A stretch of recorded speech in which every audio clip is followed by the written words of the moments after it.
Welcome to the Girl Gang. I'm Katrina Gardner of Katrina and Create. And I'm Dominique Goyette-Connerty of Evergreen Marketing.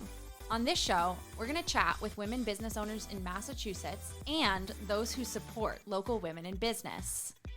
Because girls don't just want to have fun. They also want to sell real estate. They want to open a brewery. They want to teach others to invest in the stock market. They want to take stunning photos, plan lavish parties, and help people recover from injuries. Girls just want a podcast. What can we say? We're girls. Hello. Welcome And back. Welcome back. Let's cheers again. To Girls Just That was a Wanna. good one. Good one. It's not the same as a Diet Coke crack, but No, it's not quite scratching that little part in my brain. yeah, but it's good. It's good. It's still good. I just need to bring Diet Coke to put in here. That's what I need to do. Welcome back. Happy New Year. Yeah. Yeah. And what do you have coming up in the next couple months? So our little boo-boo. I find it hard that Jamie's birthday is at the beginning of February because it's like I always think it's in March. I don't know why. we get over the holidays and then it's like I need to do a birthday party. I need to like buy all these things. So no breaks. But so Jamie is turning 4 in a few weeks. I have booked his birthday party at a local. It's actually like a cheerleading place, but they do like open gyms that he's gone to, and it's just like fun for the kids to run around. And now I need to decide on a theme for his birthday. Bluey. Is he still into that? Not really. Really? He likes bluey things, but he He's doesn't into- want to watch the show. What about, is he still into horses? No. He's over his horse phase? He'll How pla- couldn't you tell me this? He'll play with them occasionally, but no. I'm thinking Mario. Okay. That That would be fun. I just didn't know he was into that. I know. No, he's a Oh, big his tastes are changing. right. He's a big boy. I knew him as the horse boy. Yeah. As the 2-year-old. And I'll remember him as the horse boy. The 2-year-old that would line up horses. He'd look at them from here and he would just line them up in a line. Yeah. And that's when we were like, we should get this kid evaluated. With love. Of Love. course. And I'm so glad we did because he's doing so good right now. Oh Yeah. my gosh. I mean, we won't do a whole Jamie episode, but Yeah. I'm really excited for his 4th birthday. And So who will go? Well, it will be your niece and nephew, right? oh, we're inviting his whole class. Wow. Yeah. That's a big deal. Yeah. Because he loves his friends. And That's like good. a couple years ago, again, 2-year-old Jamie, he didn't really know how to socialize. He didn't have those skills. He wanted to, Yeah. I could tell, but like he didn't really know how to interact with other Well, kids. he also like wasn't in school, so he didn't have Right. like kids Right. his age. I mean, he had your niece and nephew, right? Mhm. But that's pretty much it. Mhm. Yeah.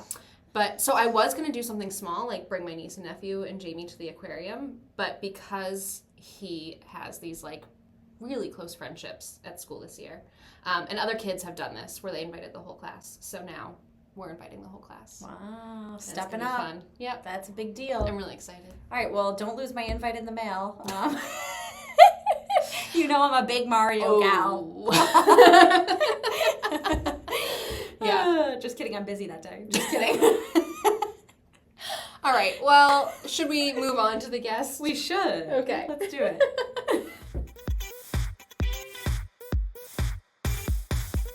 Welcome to the show, Debbi Mallinson, owner of Magic Lamp Consulting. Thank you for having me. Thanks so much for being Yeah, here. we're so glad you're here and to have this conversation. And we learned of you through other women who we know in the community, and we've also met through our podcast. So I know you're doing a lot of great work locally, so we're excited to talk about that today. But first, why don't you start by kind of giving us a brief just overview, intro of Magic Lamp Consulting, what it is you do. So Magic Lamp Consulting, we are a nonprofit business consulting organization.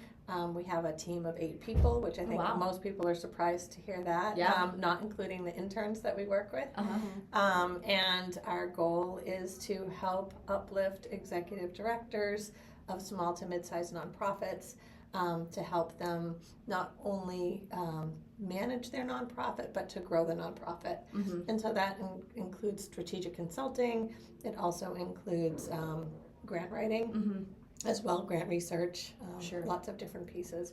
But a lot of small nonprofits are looking for business consulting as well, because the executive director's so busy. Right. Yeah. And how long have you been doing this, and how long has Magic Lamp Consulting been what the name you've been doing it under? So I've been doing it under Magic Lamp Consulting the whole time. Oh, okay. Well, actually, it was Magic Lamp Consulting and Grant Writing Services originally. So it's been your whole business the whole time. It's been your own business Yes. the whole time. Yeah. Wow. Okay. Yeah, Impressive. and then when I incorporated, it was just Magic Lamp Consulting. Sure. And how long have you been doing that for? So I am just hitting my 5-year anniversary. Wow. And so, yeah, it's pretty exciting. So I started, my first client was like January 3rd in 2020. Wow, what a time. Was that an interesting time to start a business? And So the business just happened okay. based on a personal journey that I had. I was in IT for most of my Okay. career. And then I had an experience with the Virginia Thurston Healing Garden Cancer Support Center. And I participated as a caregiver, and it changed my life. Okay. And it changed the trajectory of, rethinking how I wanted to live my life and what I wanted to do. And they were my first. I worked pro bono for them for 3 months. Wow. It was right before COVID hit, and so when COVID hit, the money from the grants that we had applied for had just started rolling in, which was really critical at that point in time. I bet. And so then they referred me, and most of my clients are connected through other clients. That's amazing. So And you've been loving it the whole time, Yes. coming on 5 years. yes, I definitely have found like my passion is the Yeah. small to mid-sized nonprofits. Sure. Typically, they either don't have a development team or they may have 1 or 2 people. And so I feel like we make such an impact in the community Absolutely. that I just love my job. Yeah, that's amazing. Yeah. What type, small to mid-sized, you're saying. Is it, nonprofits in certain industries, like, they're focused on wellness, or they're focused on community programs, or is it any sort of mission? It's not. So I typically, the ones that I typically don't do are like education, like school education, or religious organizations.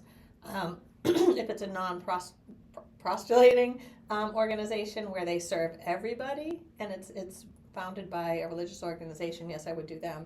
But if it's to pursue like a Catholic school or something, that's just not my area of expertise. And so, but I would say the most significant clients I have are around food security. Okay. I have a number of organizations, almost half my organizations address food insecurity in some way.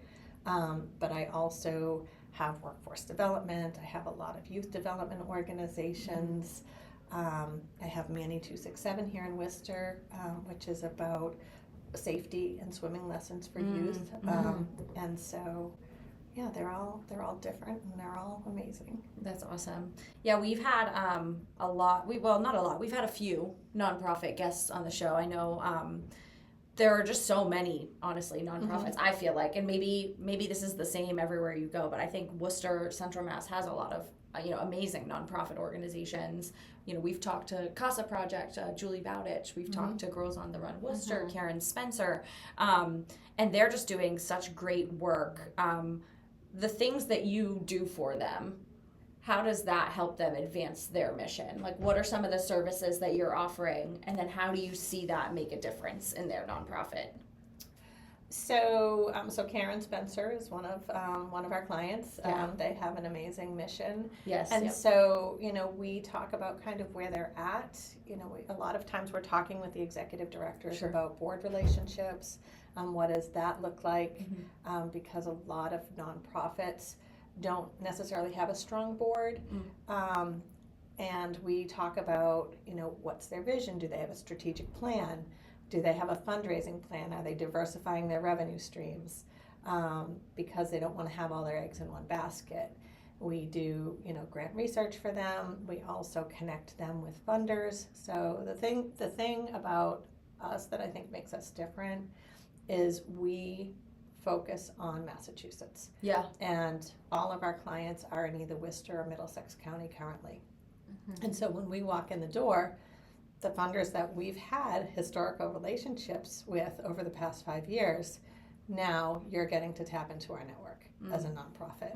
And so we know, a lot of the funders, we know when their grant cycles are, we know how much they like to give, we know what kind of organizations they like to give. We've probably already had a conversation with the foundation itself. And so that's one of the things that we bring to the table. We also have a financial analyst on our team. And so work with them to help them with budgets, because a lot of nonprofits will do their organizational budget but haven't thought about their program budgets. And so we try to get them to think differently about developing the budget and really looking at their programs and what they want to do with their programs and developing those budgets to roll up to their org budget. Because you need that for the grants. You need to be able to, and what we found when we first started is that a lot of times it wasn't aligning. And so we would have a project budget, and if you added up the project budgets and the org budgets, they weren't the same. And so we have a pretty extensive spreadsheet that we use to work with the clients to help build that. Yeah. So you had said that, a lot of these nonprofits you're working with are small to mid-size. You yourself, you said a team of 8, which is amazing. I imagine, and correct me if I'm wrong, that these small and mid-sized nonprofits also are, they have small teams. Do you feel like your business then comes in sort of as an extension of their team? You're almost like that extra arm. Is that kind of how that works? Absolutely. Okay. But instead of getting just a development person, now you're getting somebody that has finance experience. We work a lot with Clark University and the Small Business Development Center. And I don't know if you've talked with them at all about their incubator, the small business incubator or accelerator that they have. I do know about it, Yeah, on 20 Franklin Street. And so we've been involved with them for several years, and we're good partners with them. And so we have a number of interns, graduate school interns that we use, and it's add-on. So if we have interns, it's something that we can add to value to our clients. And so sometimes we're doing marketing for, marketing documents for them, maybe some social media posts. We've done annual reports, impact reports. So just offer a lot of other things and provide the opportunity for these youth to get hands-on experience. And a lot of these students actually haven't thought about going into a nonprofit. And so when they are looking at jobs, they're thinking about, I'm going to go for Google, I'm going to go for these big companies. And then when I bring them to different places, because part of our mission is we volunteer in the community as well. So I've brought them over to EBS, El Buen Samaritano. And they just love the volunteer work and love seeing what the nonprofits do. We've gone over to Together We Eat. They have the vertical freight farms. And it's just really, really fun to watch them, at these nonprofits and how they engage. So you're not only bringing, just one, like you said, it's not just if these nonprofits were to hire one development person or one grant writer, that's a full-time person. We talk about this a lot in the marketing world, is kind of weighing the benefits of, should I hire a full-time person or should I outsource to a consulting agency or to a marketing agency? And then you get the benefit of having this whole team and all these different skill sets and someone, basically an extension of your own team to lean on, which is amazing. Well, and I will tell you, I did work part-time doing some grant work before I started the business. And our success rate doing what we do as part of a corporation is so much higher than when I worked independently for this organization doing grants, because you're having to find everybody yourself. You're having to develop relationships. You're having to research when the deadlines are. Do they align with the focus? Whereas if I go into a nonprofit that's in Worcester, Middlesex County, I can automatically, I'm sitting there thinking, okay, I hear what your mission is, and these are the funders Yeah. automatically. Already coming to mind. Right. Yeah, because you have that sort of like institutional knowledge. Right. Right. And that is such a valuable resource, I think, because like if people are just doing it on their own, just the time that it takes. Yeah, I can and imagine. time is a super important resource. Yeah. Which Right. is something So- else we talk about. Yeah, so we have over 500 funders that we've worked with. Wow. Mhm. That we walk in the door that we know about. We know what they like to fund. And so that's a huge asset. Yeah. Um, Definitely, just having those relationships, like you said, just knowing that stuff coming in the door. You're saving that that nonprofit organization so much time. well, and it's standardization too. Mhm. So we've developed customized forms. So Sure. when we walk in, we have, and I always warn people, I have a 4-page checklist of getting grant ready. Mhm. And so these are the documents that we're going to either want from you or will help you develop if you don't have them already. Mhm. So that when we go to apply for the grants, that we're not having to create them then. That we're getting the organization ready to apply, and then they're in a good place once we find the funders and we're approaching the deadlines. Right. So the preparation is key. So Right. you're not scrambling trying to meet grant deadlines. You have all the foundational elements kind of already set up Yeah, in place. Yeah. So some of the, couple of the nonprofits we've had on, and honestly just in general, whenever I talk to people who work in nonprofits, a lot of times, especially in the leadership positions, executive directors and what have you, just when they talk about the work they do, you can hear the passion in their voice, and they're just so dedicated to the mission. And I hear that coming from you too. It sounds like you just love your job so much and the amazing work that you get to do with these organizations. Are you able to share, can you tell us about some of like your favorite or most meaningful, fulfilling... favorite? They're all my favorite. fulfilling just like maybe moments or projects that you've been able to, you've had like a great success, or you've had, you've just like had such an impact with the work that you've done that have really just kind of like touched home. Are there any like that come to mind? I think with all of them, Yeah. there's something. So El Buen Samaritano, we've been partners for, 2.5 years, I think. And when I started with them, they were an all volunteer run. 30 years they've been around. Wow. All volunteer run. They are now paid. Mhm. And so to have the stability to be able to say, you know what, you're valued, Yeah. and also to help the organization be sustainable. Because if Mari were ever to leave, I don't think she would, because it's it's in her heart.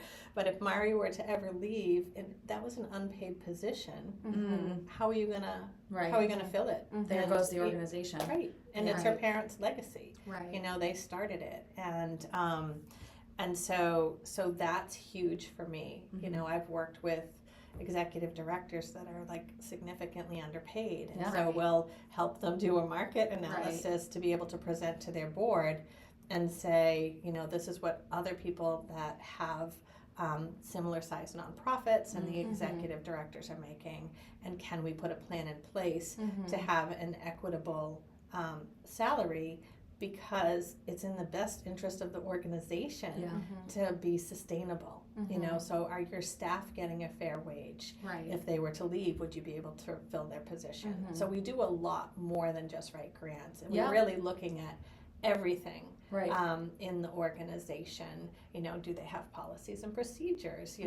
Does the board know what their role is? Does the board member read and sign an agreement saying, oh yes, I understand, this is what I'm signing up for? Yeah.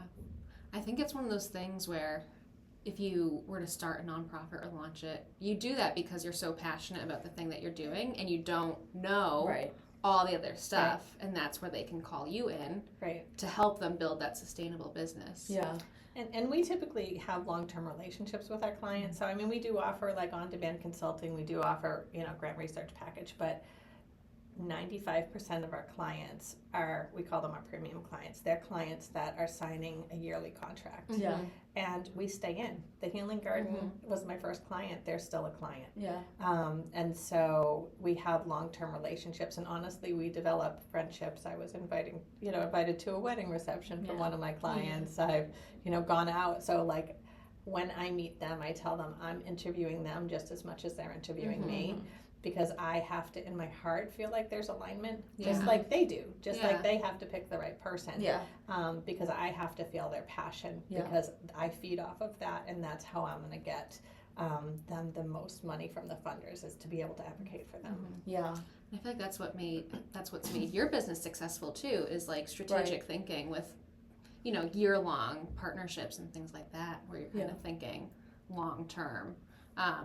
And that you care about the mission just it sounds just as much as they do. That you're bought into it, that you're... Well, I mean, and you're looking at it and you're like, okay, you know, one year we raised $5 million for our nonprofits. We had like 8 nonprofits and we raised $5 million. And you're not like thinking about $5 million. You're thinking about, I mean, okay, that's pretty cool. But okay, but you're thinking about, you know, this food pantry feeds, you know, 4,500 people per month. I'm part of that. This food pantry feeds 36. Oh, Girls on the Run. You know, they have all of these youth that have subsidized tuition, and we're helping them raise the funds to make it possible for these girls to participate in the program. And so we look at the impact of the work that we do on the people that nonprofits serve. And I'll tell you, when we get a grant award, we just like build our internal system. And so we do notifications to the team when we get a grant award. And our grant awards aren't, you know, just, hey, we raised, you know, $50,000 for Girls on the Run. It's, hey, you know, we were able to help Girls on the Run fund a new position. And that's going to impact this many youth. And so we always want to have the team make sure that they know the impact that they're making for the work that they do. And what a mindset shift. You're looking at the impact and not just dollars. Right. I think it's hard when you're working with numbers that big, 50,000, 5 million. It's easy to just be like, oh, that's another, add that to the pile, whatever. But when you think about, like you said, coming down the funnel to all the way down to that, you know, 5th grade girl at the local elementary school. That's incredible. Right. I mean, we work with Clear Path for Veterans over on Devon's, and, you know, they're typically elderly veterans. They're addressing homelessness. They're addressing food insecurity. And so you're thinking about people that have served our country, and this is how you can help give back. So much good stuff here. I mean, warms my heart that we're talking about this.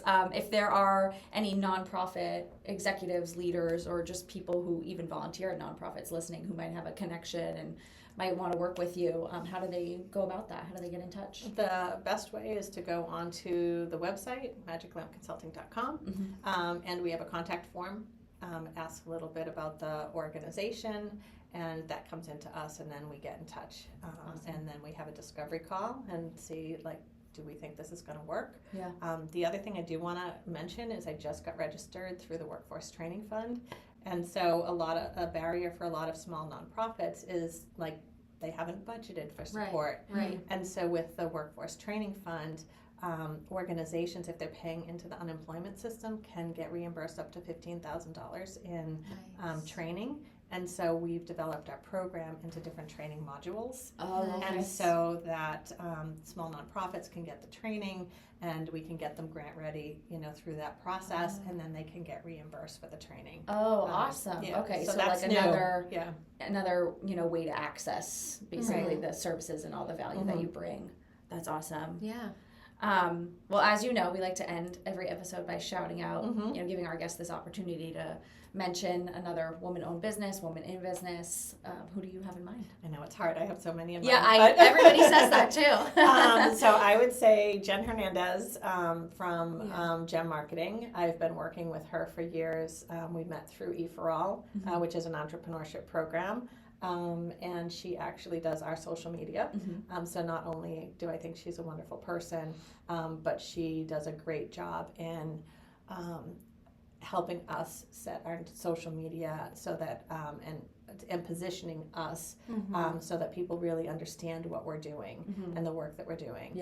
So she knows, she was able to get my voice and says things in a way that I would. And so, it can be hard to trust someone to take that on for you, and being able to have that relationship with her is great. And I will say she is very patient, because in the beginning it was very hard for me to turn things over as an entrepreneur. Yeah, it right. is. Yeah, absolutely. And so, we would, always look at everything and, Yeah. and, in the beginning it was like I would make some adjustments, and then she was like, okay, this is how she likes it. Yeah. And she does a wonderful job. So she's somebody that I actually refer my clients to. Yeah. Awesome. Love it.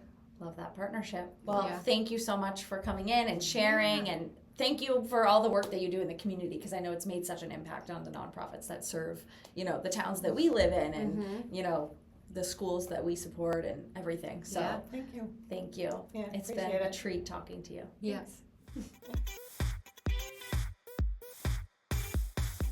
This dress has pockets. Ooh. Very Welcome exciting. back. Welcome back. Dominique's dress has pockets. I know. Before I had the zippers closed, so I wasn't. Fair. My hands were doing this, and now I was wanted to be more casual. So, all right. Heart it or hate it. Heart it or hate it. Heated car seats. Heart it. Couldn't survive without them. Oh, you have them. You don't have them? What year is this? So it's funny. I was thinking of this when I put this on the list. I remember when I bought my car, I was like, I have 2 non-negotiables. I want heated car seats and I want an automatic start. Turns out I only have 1 non-negotiable, and that is the price of the car. I was going to say, I don't think you have an automatic start, do you? And I don't I have didn't heated know about the seats. heated seats, so I don't think I've driven anywhere with you in the winter. We usually take our car rides in the summer. Yeah. No. I miss it dearly. I had that sucks. What year is your car? a 2014. Yeah, that's old. I mean, it's older. It's not crazy, but it's not great. Please don't insult my car. I mean, okay. You're like, it doesn't have heated seats. It deserves to be insulted. Yeah, I mean, you're like, I have 2 non-negotiables, so let's go with 0 of them. It's so sad.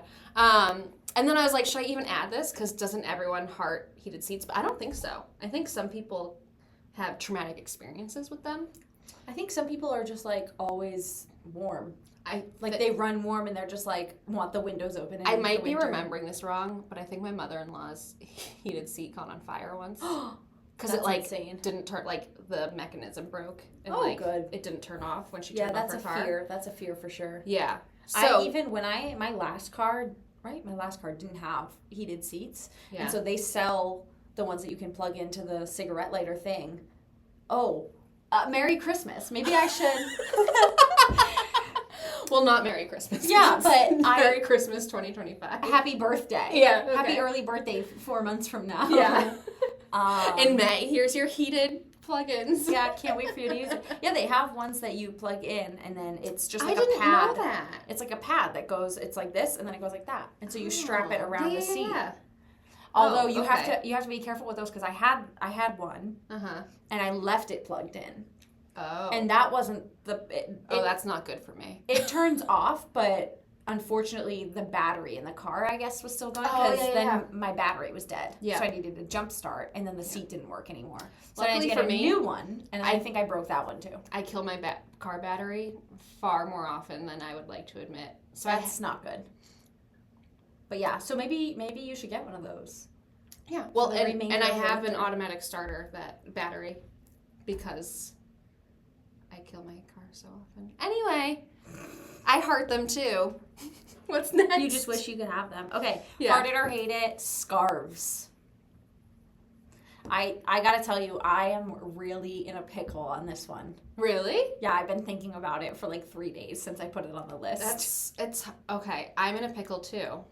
Because I have a real love-hate relationship with scarves. Okay. Do they mess up your hair? Yes, and they get all staticky, and I also have a sensory thing where I hate having something choking my neck. They mat my hair so much. They just make mine super frizzy. No, I get a rat's nest that's a under problem. my neck. Yeah. But I just annoying. think they're so stylish. They're not as popular now as I feel like they were I do remember. I think when I was in college. when I was in college. I was big into No, when I was scarves. in maybe high school. I was also big into scarves, but Yeah. remember the infinity scarves Yes. for everything? I Yes. still have a few of Yes. those. If you go And back, I like them, but I feel like it's not the style anymore. Yeah. I don't know. my OG Instagram posts, I was rocking a lot of infinity scarves. Yeah, I mean, that was the style. And you know what was a style when we were even younger? I think when my sister was in high school, was those skinny scarves. Blech. That were Never liked sequency. Never liked those. For me, it's not even about style, but I like to be warm. Yeah, me too, but like, I mean, you're not going to be like cold like in here. You know what I mean? So like, it's in theory, I don't wear them as part of my outfit ever. Right, like I would wear them outside, but like I'm also never really, I mean, this is where we live. I drive to my destination in park, and I'm literally, I'm not walking that much. It's not like I live in like New York where I'm like taking the train and stuff. Well, that's like, so I think it was a year or two ago, I did this like meet up in Boston with some book friends, and I did like a bundle, and I wore not like a scarf, but like a neck warmer. Yeah. And that was a cute look. It was. It's like a really cute mustard yellow color, which is one of my colors. Oh God. And it looked good. Yeah. But yeah, I guess I'll say hate it because I don't accessorize with scarves. I know. I'm stuck because then I wore one out to the bar last week and I was like, okay, my outfit is so cute. But then I get to the bar and it's like hot and I took everything off and I was like, now I look silly. You're like, now I'm staticky. I'm wearing this big chunky sweater and just like my hair up in a bun. I was like, I don't really look like bar attire either. Right. It's difficult in New England to dress in the winter. Then I wore one here today and that was cute, but I didn't want it to be like all up in my face for the interviews. It is really hard to be cute in the winter in New England. So I don't know. I've been thinking about it. Well, I'm gonna go hard it for the sake of just being different from you. Okay. It is more fun when we don't agree. Yeah. So, although it's also fun when we really agree. That's fun. Yeah, like when we did the Thanksgiving dishes. Yeah. Okay, what's next? Next, hard it or hate it, mittens. Really? No. Gloves versus mittens. Gloves, 1,000%. Oh, I really like mittens. Mittens, what am I supposed to do with these things? Imagine if your hands were just like this the whole For me, time. that's what I wear. I wear it for the aesthetic. How am I doing this? Like really chunky, thick mittens. So cute. I love them. Jamie does not like mittens. So they are an accessory for you. The mittens are, yeah. Interestingly enough. I'm gonna go hate it. Jamie doesn't like them. I think kids don't like them a lot because they lose their dexterity. Yeah, he's like, what the heck? I'm just a grown-up kid. I'm just, what am I supposed to do with this? I also think that they're technically supposed to keep your hands warmer. They are, because the heat from your fingers. Yeah. When you separate them in gloves, you lose like the mutual body heat. I've never felt that to be the case. I feel like my hands are always freezing. If it's cold enough for me to be wearing mittens, my hands are cold. You're like, these aren't doing much. Yeah. I need to put those little like hand warmers in the mittens. Oh yeah. Yeah, that would be good. Okay. Final one. Espresso martinis. Hate it. I knew you would. Sorry. They're so good. Sorry, everybody. Yeah, I mean, I feel like it is, I don't know why. I've just been seeing a lot of content on social lately. I feel like I maybe liked one post about an espresso martini, and now that's all I see. And honestly, target market, it's working. Well, I went to that YPWA mixology class. And you made one, right? Well, they let me make a chocolate martini. Oh, okay. Which was great. And then I still added 3 espresso beans just for the aesthetic. Yeah. She's all about the aesthetic. I am. I'm an aesthetic girly. Jesse sent me a really funny reel the other day, and it was that sound. It's like, nobody's gonna know. They're gonna know. And it was somebody pouring like an espresso like beer into a martini glass. Yeah. And to me, I'm like, yeah, I bet they both taste the same because I don't know the difference. Yeah. I love them. They're just so. And I always get them at the wrong time, but they still smack. You know. So it's like 10 p.m. and I'm drinking an espresso martini. Yeah. Like, okay, I have a bedtime. Someone at the mixology class with me, she also made the chocolate martini because she was like, I can't have a espresso martini this time of day. And I was like, oh, that didn't even occur to me. But they're just so good. Like, just combine I shouldn't say, they're not two of my favorite things, but like if I'm out drinking, I don't know. I just want that coffee taste. I like martinis. I like a drink. See, I'm not a martini person. Yeah. Like, I don't like martinis. I'll get beer, wine, seltzers. I like fun martinis, to be fair. I won't have like a dirty martini.